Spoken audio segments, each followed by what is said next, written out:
Shalom, shalom, peace and blessings, brothers and sisters, Israelites throughout the four corners of the earth, and all the nations of the earth, all the human beings that inhabit this earth right now.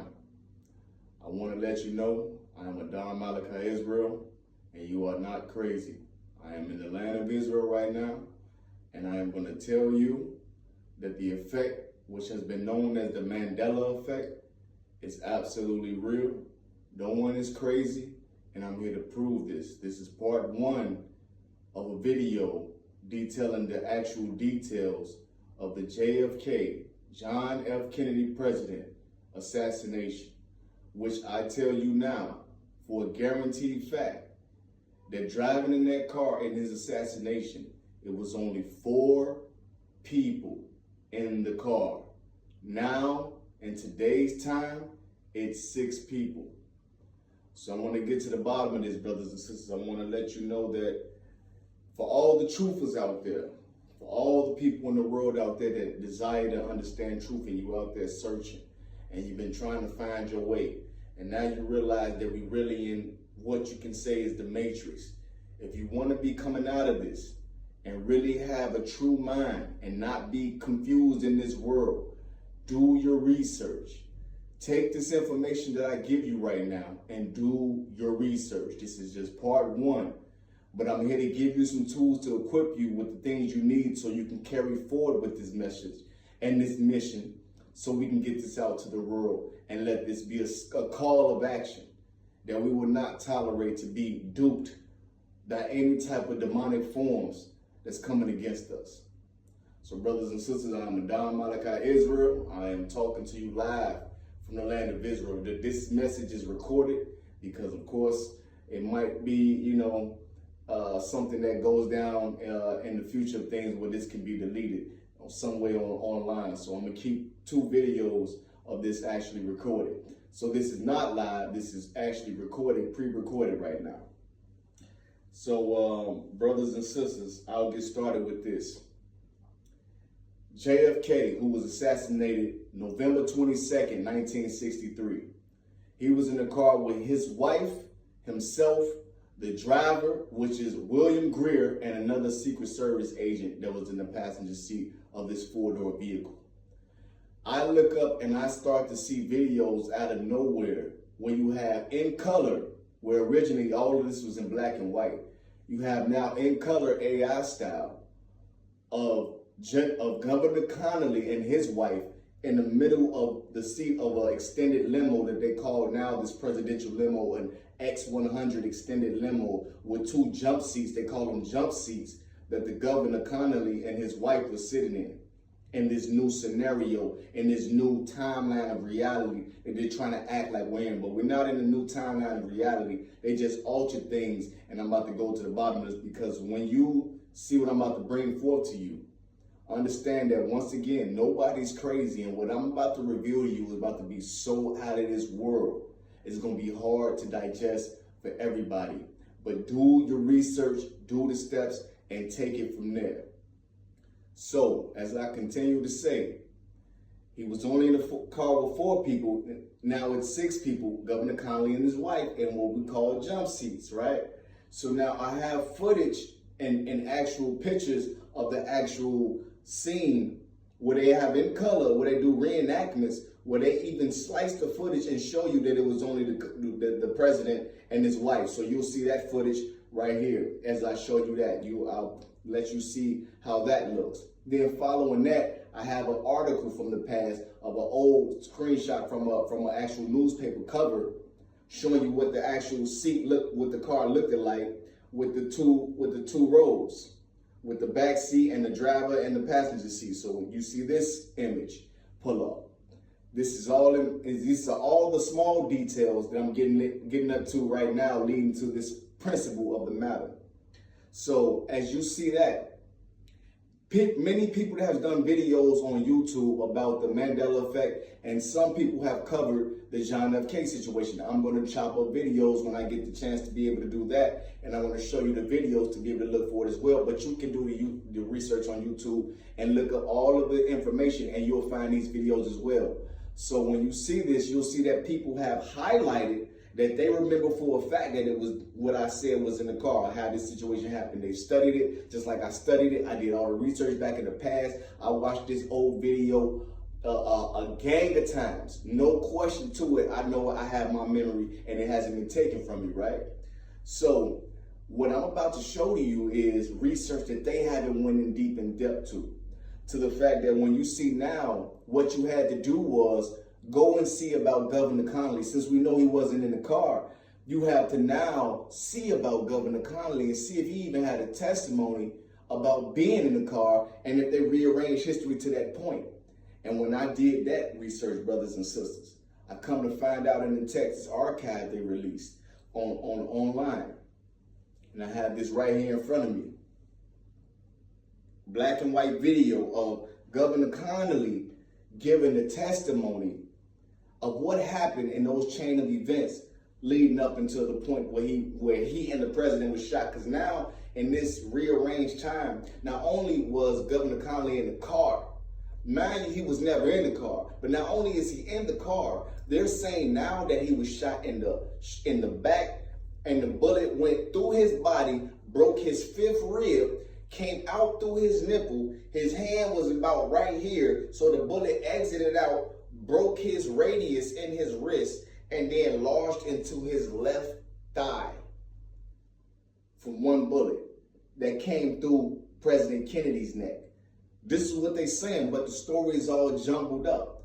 So nobody even mentioned this when you go do the research, that nobody's truly highlighting the fact that this man was never even, he was not in the car, and he definitely was not shot. And by one bullet, he get hit this many times, and we only talking about Kennedy being assassinated. Nobody's ever talked about Governor Connally being shot in the car with him. So this is a whole nother reality we living in, brothers and sisters. You're not crazy. I'm about to prove this to you.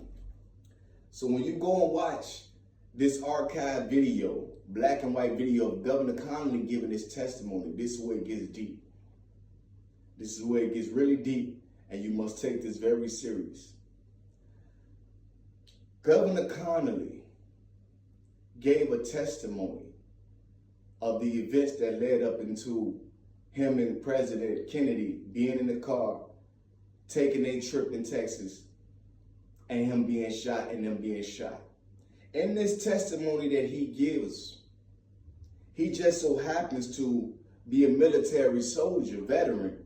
So he gives what I would say Morse code in words to tell us in the future of time, that he knows this event is not happening in the real life, that this didn't take place at all, and that he is being coerced by something that you can see in the video that is intimidating and terrifying to him.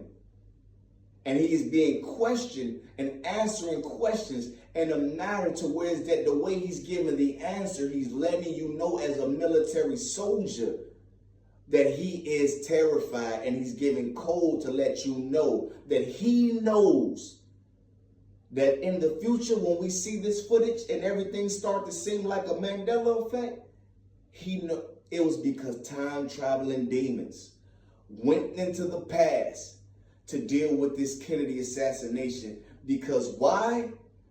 Kennedy was known to be the one who was going to come forth with the fact that the government of USA was dealing with non-human entities and had stricken a deal with them.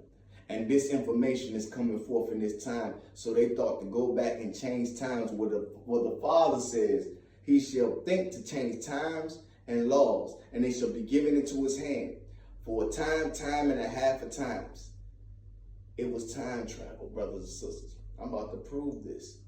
This is not crazy. This is not far-fetched, because all of you who've been out here watching and looking and seeing that things ain't been the same as what you remember, now you're about to see all the breadcrumbs is going to lead you to your answers, because there's more. This is part one. I'm going to back up what I say about why Kennedy was assassinated, because you can find that information in a Pale White Horse, which was written by William Cooper, another Navy veteran who was a whistleblower. So we're about to get into the actual video. I can't play the video for you right here. I tried to download it, I can't, so you're gonna have to look this video up online and see this with your own eyes. But I started to write out the transcript. So I have the transcript right here that I'm gonna read for you word for word what he says out of his mouth. And I'm gonna point you out some things to look at when you look at this video, so you can be very clear of what I'm saying and you can understand that it's clear as day that anybody got a conscious mind, anybody got a focused mind, who ain't lost their brain, who ain't stuck in the matrix living and just partying and having a good time and thinking about all the things of the world like this, if you focus on what's going on down here, you'll see this video clear and you'll know what I'm talking about. So this is part one, because it's a lot. So I'm gonna get through this much of the transcript to the point where he described the shooting, before the shooting and leading up to the shooting, and just a bit after the shooting, before as he gets to the hospital, and I'm gonna stop there. So the reporter that's talking in front of him, you don't see this person. This person is behind the camera and he's asking questions, and kind of try to pay attention to the voice of the interviewer who's actually asking him questions. Pay attention to that as well. So he asked him, he said, if it still feels like stiffness in his right wrist, and is it permanent damage there? Governor Conley answers, he says, I wouldn't call it a permanent disability, although I certainly have a stiffness in my right wrist. I can't turn my wrist over and obviously reminded of it every day. He says, every time I eat a meal, because I can't rotate my wrist enough to properly get a fork to my mouth as you normally can. Now, brothers and sisters, as he's saying this, he's moving his right wrist. He's demonstrating that he can move his right wrist and twist it. He does that while saying he can't do that. That was the first sign right there that he's trying to play trick psychology on whoever in front of him, because these things that's in front of him are not as capable of stopping him from doing this, because they need this testimony. Going forward, the guy said, describe the day. He says, well, we started out the day, as you know, in Fort Worth. We arrived late that night of the 21st from Houston, and the drizzling rain. And he said, we woke up the next morning on the 22nd with rain continuing.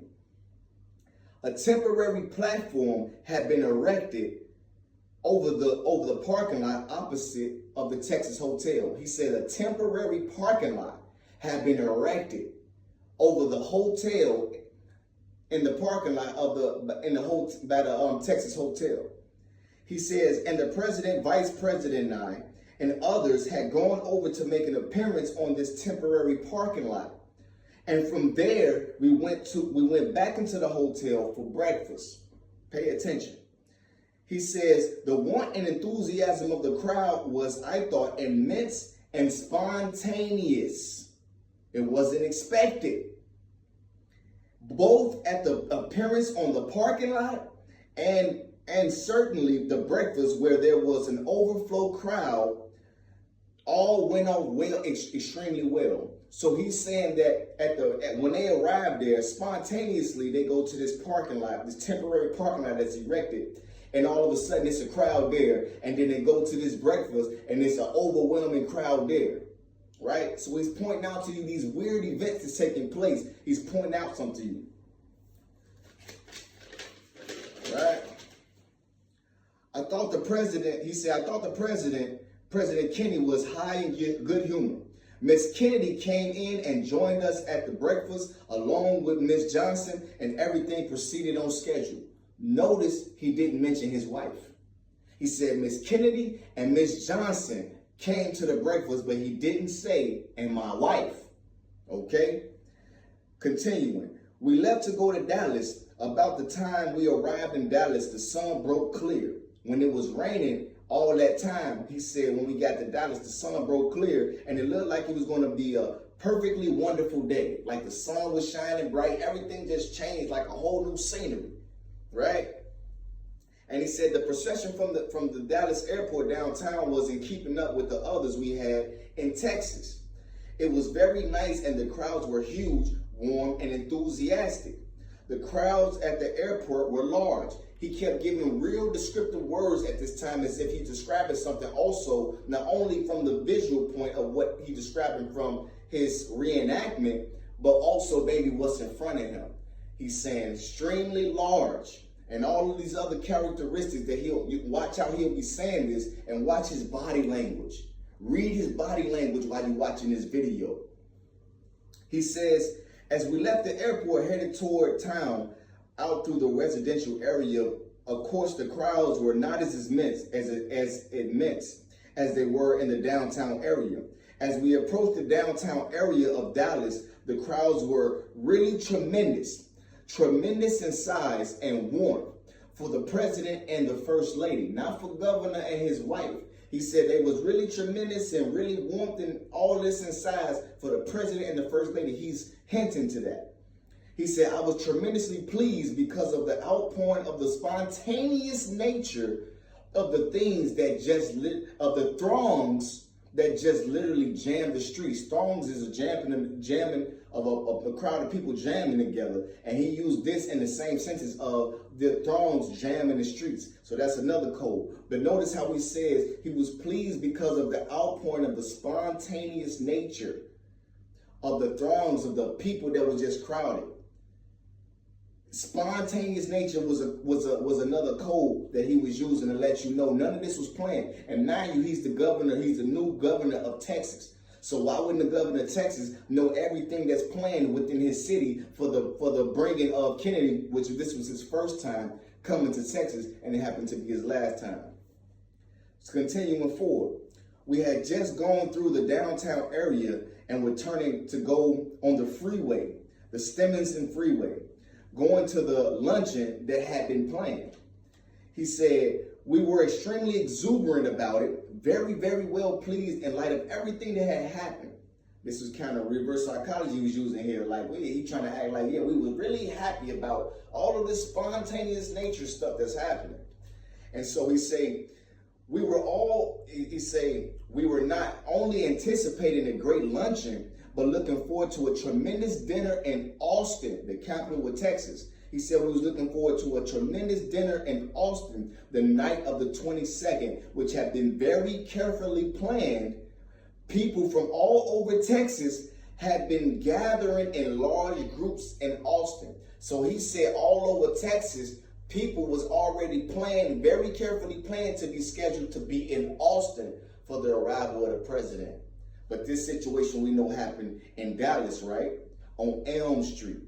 This is the real nightmare on Elm Street, brothers and sisters and people around the world. This is where you have to do your research and understand what's going on. Now we're about to get into the shooting. So he says, as we turned down to enter the freeway, the first inkling I had that anything was amiss, I heard a shot. What I thought was a shot, others said a sound. What I thought, it was a shot. This was a hint. He acting confused. He said some people thought it was a sound. Why does it matter what people said they thought it was a sound if you know it was a shot and you got hit by the shot? This was just him acting like this, but he's a military veteran. He's very Christian. He's polished. So he's doing this reverse psychology. So he says, I heard too many rifle shots in my life to not be able to identify one, and no thought crossed my mind except it was a rifle shot. So he said, I'm a professional with hearing rifle shots. So he knows exactly what a rifle shot sound like. He heard plenty of them in his lifetime, so he wasn't confused that it was a rifle shot. Another hint. He said, I became immediately concerned and tried sitting on the jump seat immediately in front of me, immediately in front of the president in his limousine. So that's when he telling you that he's in a jump seat. And he said he's immediately in front of the president in his limousine. He said, I tried turning to my right. So when he demonstrated that he tried turning to his right, he's sitting by the car door. And so if the president is behind him, naturally, what human being is going to turn to their right side of their view to try to see somebody that's in the back of the car? Anybody going to look to the left automatically if you look to see if somebody's in the back of the car. So he's telling you this. He say, He said, immediately I was concerned and tried sitting on the jump seat immediately in front of me, in front of the president in his limousine. I tried turning to my right to see if everything was all right with him. He tried turning to his right to see if everything was all right with the president after hearing a gunshot. He said, I never completed my return, although I did not see him out of the corner of my eye. So he never completed all the way turning around trying to see the president, and he didn't see him out the corner of his eye from the right side view. He said, I was in the process of turning to my left. So now as he turned to his left, this is when he's supposed to be getting shot in the back right shoulder that goes to his rib and comes out doing all this damage that it does because the bullet that hit Kennedy in the neck, which was the first bullet in the real video, the first bullet hit Kennedy in the neck. You understand? No, it was the second bullet that hit Kennedy in the neck. Don't let me get none of that confused. So he missed the first shot, and it was the second shot that hit him in the neck, and then the shot didn't kill him. And the driver, William Greer, was the one who shot Kennedy, and he flung up this way. So that's what I'm telling you what happened from the events that I can never forget. And so he's telling you right here, right? He said, I was in the process of turning to my left to look back over my left shoulder when I felt a tremendous impact as if someone had hit me in the back with a closed fist. And this is what he do in the video. He says, if somebody hit me in the back with a closed fist, as he turned to his left side to finally look on the right way, you look at the president if he's in the back of you, that's when he get hit and he feels something that feels like it hit him with a punch, like a closed fist. And he said it was a sharp pain. It was not a sensation of being hit by a bullet. It didn't feel like being hit by a bullet is what he's saying in this video. He said, I had no way to gauge that experience, of course, which means that he ain't got no way to relate to that experience in real life. He's acting this out and he's being coerced to do this in actual reality in his time. And this gets really deep because I'm giving you this transcript. Remind you that understand that we're dealing with time travel.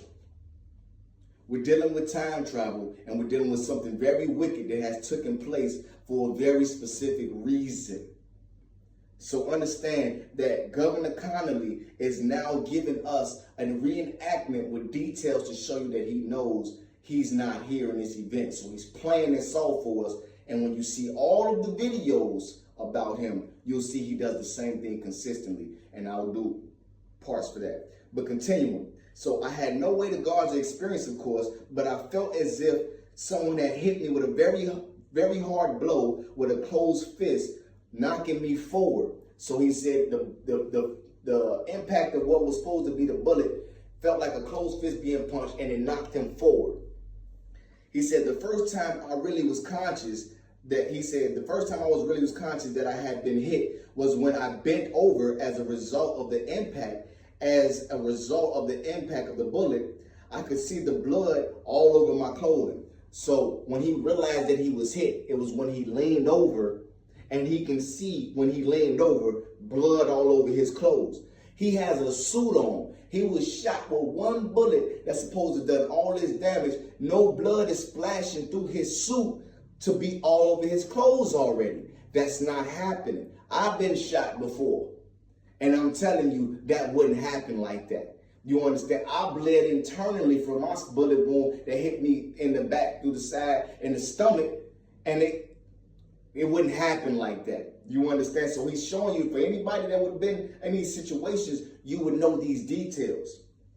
So he said, I could see the blood all over my clothing, and I knew then, of course, that I had been hit. And I said to Nellie, his wife, my God, they're going to kill us both. He did it like that was a scene from a movie that you can go look at.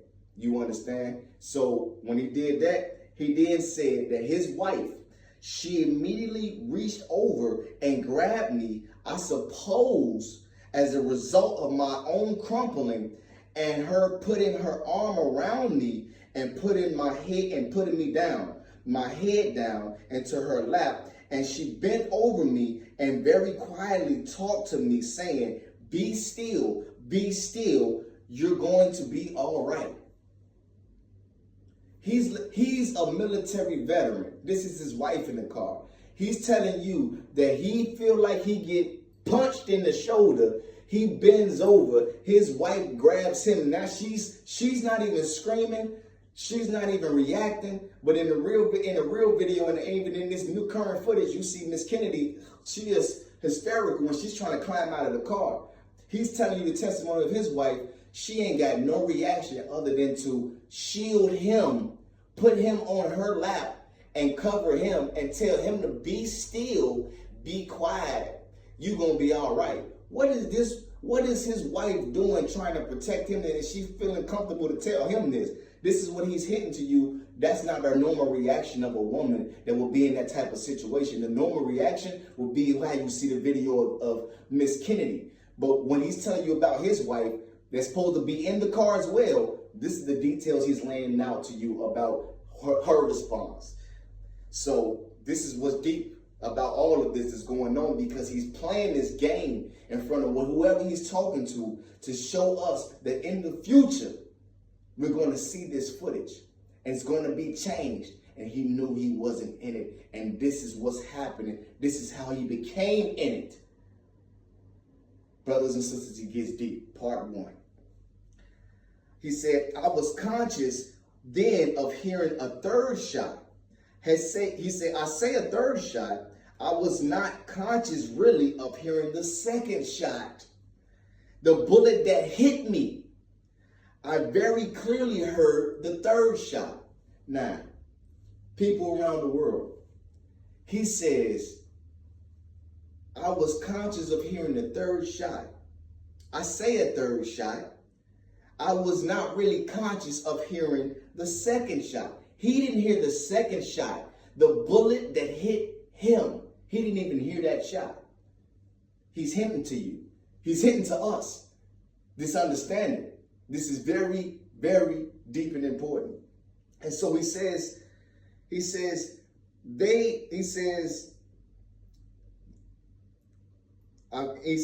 bullet that hit me, and I very clearly heard the third shot. So he very clearly heard the third shot, but he didn't hear the second shot.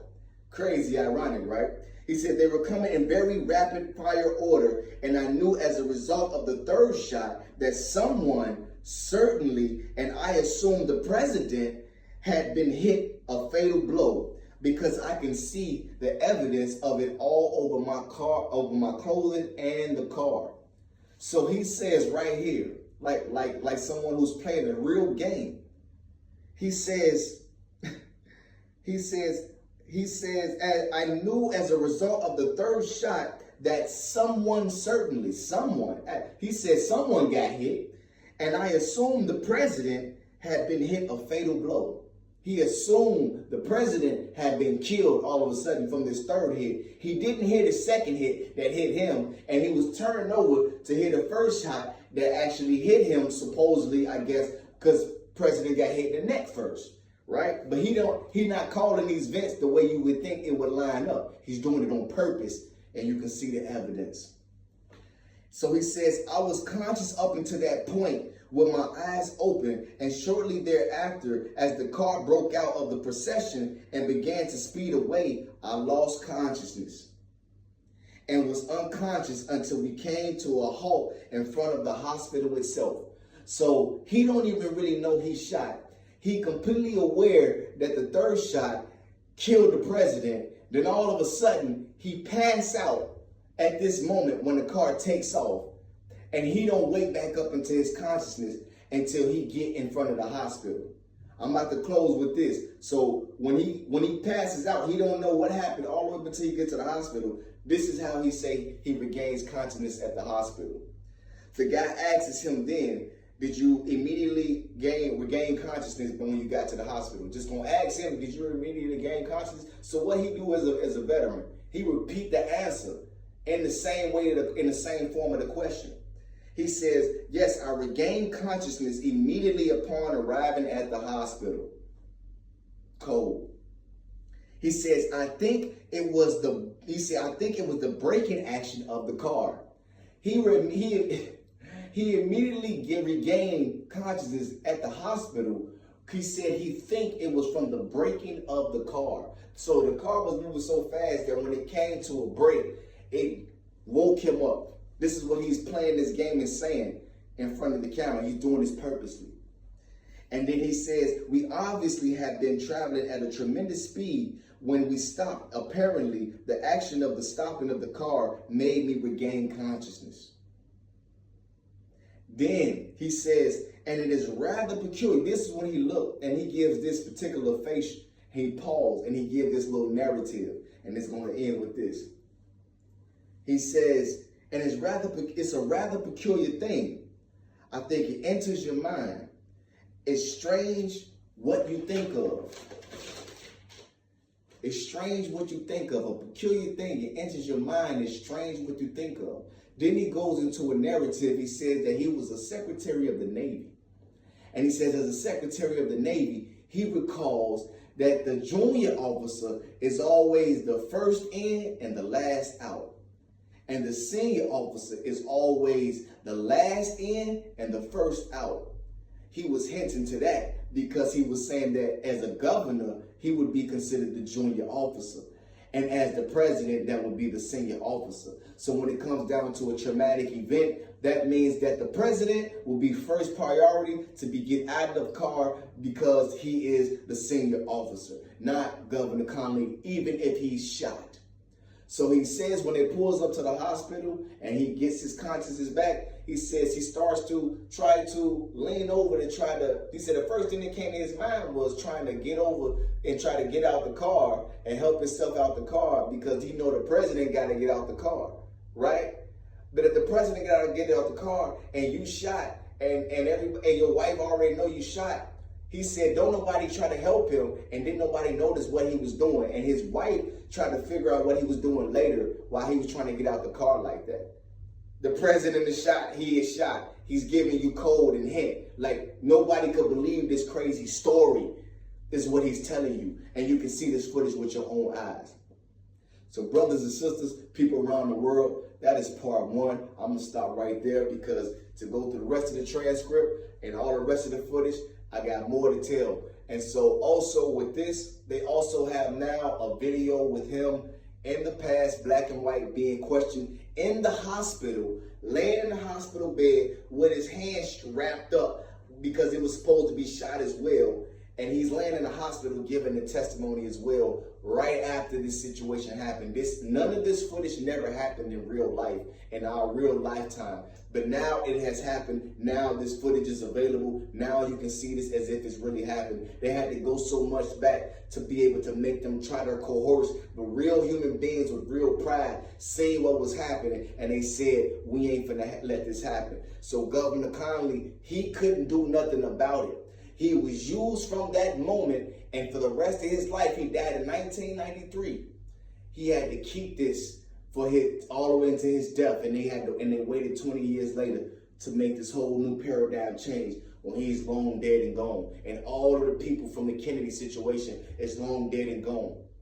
And all you have left is a remnant of certain little people who they've coerced to be a part of this new scene. So, the Mandela effect, which is now going to be called the JFK effect. This is very dangerous. This is very important. This is the most important thing I've told you, because also when I meant to say left within that testimony that he left in the hospital, he did the same thing. He spoke in code, and I'm going to do a transcript on that. I'm going to do a video on that. I have to get all this out. I'm going to push all this out for everybody to see that this is real and that you have to see what's going on. So I'm going to get all of the videos, all of the footage, everything you can look up on your own on YouTube. I'm going to show you how it's all tailored and how it's all strategically put together, and how all the participants in the past who witnessed this were afraid and did not want to be a part of this. And we're dealing with something very supernatural, such as the book being changed and all these other Mandela effects, JFK effects now, and how took place in the earth. They got people thinking is they losing their mind. Nobody's losing their mind. So from here, the message is to you all. Adam Malachi Israel, I'm in the land of Israel. It's a very dangerous message. It's a very dangerous time. But for all those who believe in the Most High, we know the battle is ours. And I believe in Christ as my King. And there's no shaking that. And with that power, we shall win. In the end, we shall win. I guarantee you, no weapon formed against us shall prosper. Devil, your trick is up. It's a wrap. The battle is on. We here. Shalom, shalom.